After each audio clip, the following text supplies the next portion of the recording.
நமிதா தன் முன்னால் இருந்த பாட்டிலை எடுத்து அதை தண்ணீர் என்று நினைத்து குடித்து விட்டாள். ஆனால் அது தண்ணீர் இல்லை, செடிகளின் மீது தெளிப்பதற்காக பாட்டிலில் அடைக்கப்பட்டிருந்த பூச்சிக்கொல்லி மருந்து அது. நமிதா தவறுதலாக ஒரு விஷப்பொருளை குடித்து விட்டாள். நமிதாவின் நிலையை பார்த்த அவளுடைய அம்மா உப்பு தண்ணீரை எடுத்து வர விரைந்தார்.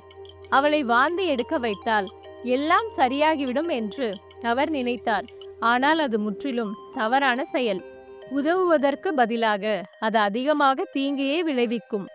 இன்றைய தலைப்பு: விஷம் உட்கொண்டதற்கான முதலுதவி, first aid for poison injection. விஷம் என்பது உட்கொண்ட பிறகு உடலுக்கு தற்காலிக அல்லது நிரந்தர தீங்கை விளைவிக்கும் ஒரு பொருள். அங்கு தீங்கு காயம், நோய் அல்லது மரணமாக கூட இருக்கலாம். விஷ பொருட்களில் மருந்துகள், நச்சு உணவுகள், மண்ணெண்ணெய், சினாயில் அல்லது அமிலம் போன்ற துப்புரவு பொருட்கள் அல்லது கரப்பான் பூச்சிகள் அல்லது எலிகளை கொல்ல பயன்படுத்தப்படும் ரசாயனங்கள் போன்றவையும் அடங்கும். உட்கொண்ட விஷத்தின் வகை மற்றும் அதன் அளவு பாதிக்கப்பட்டவருக்கு அது எந்த வகையான பாதிப்புகளை எவ்வளவு விரைவாக ஏற்படுத்தும் என்பதை தீர்மானிக்கிறது.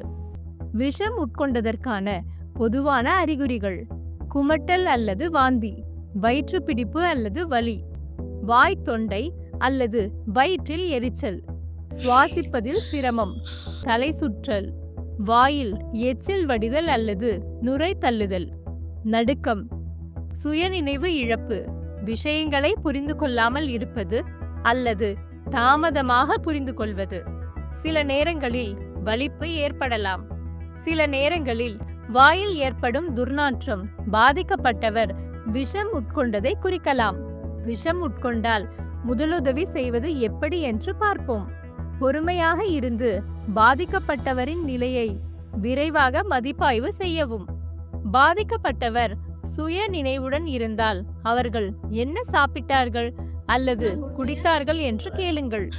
அதோடு அவர்கள் எவ்வளவு சாப்பிட்டார்கள் அல்லது குடித்தார்கள், அவர்கள் எப்போது அதை எடுத்துக்கொண்டார்கள், அவர்கள் எப்படி உணர்கிறார்கள், பாதிக்கப்பட்டவர் வசதியான நிலையில் உள்ளாரா என பாருங்கள். இதற்கு பிறகு மருத்துவரை அழைக்கவும். மருத்துவரிடம் நிலைமையை தெரிவித்து பின்பற்ற வேண்டிய வழிமுறைகளை பெறவும். உட்கொண்ட விஷப்பொருள் உங்கள் அருகில் இருந்தால் விஷத்தின் பெயர் மற்றும் அளவை நீங்களே சரிபார்க்கவும். இந்த தகவல் மருத்துவருக்கு உதவியாக இருக்கும். இதற்கு பிறகு பாதிக்கப்பட்டவரை உடனடியாக மருத்துவமனைக்கு அழைத்து செல்லுங்கள். அவர் உட்கொண்ட விஷத்தையும் உங்களுடன் எடுத்து செல்லவும். விஷப்பொருள் பற்றிய தகவல் கிடைக்கவில்லை என்றால் நேரத்தை வீணாக்காமல் பாதிக்கப்பட்டவரை மருத்துவமனைக்கு அழைத்து செல்லவும். பாதிக்கப்பட்டவரை மருத்துவமனைக்கு அழைத்து செல்ல முடியாவிட்டால் ஆம்புலன்ஸை அழைக்கவும். பாதிக்கப்பட்டவர் விஷம் உட்கொண்டதை அழைப்பின் போது தெளிவாக தெரிவிக்கவும். சுவாசிப்பதில் சிரமம் இருந்தால் அல்லது பாதிக்கப்பட்டவருக்கு தலை சுற்றல் இருந்தாலோ அவர் சுய நினைவு இழந்தாலோ அவரை மீட்பு நிலையில் வைத்து நிலைமையை கண்காணிக்கவும். பாதிக்கப்பட்டவர் மயக்கம் அடைந்தால் அவரது நாடியை சற்று உயர்த்தி தலையை பின்னால் சாய்க்கவும். அவர் சுவாசிக்கிறாரா என பார்க்கவும்.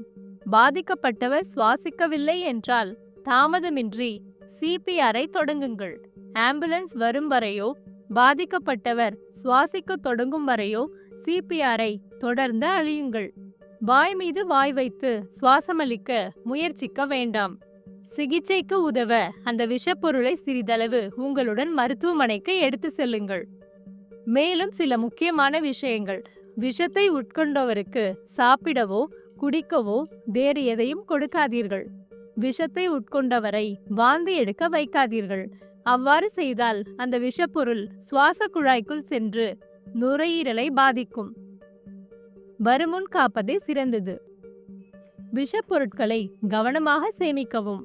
விஷப்பொருட்களையும் மருந்துகளையும் குழந்தைகளுக்கு எட்டாத இடத்தில் வைக்கவும்.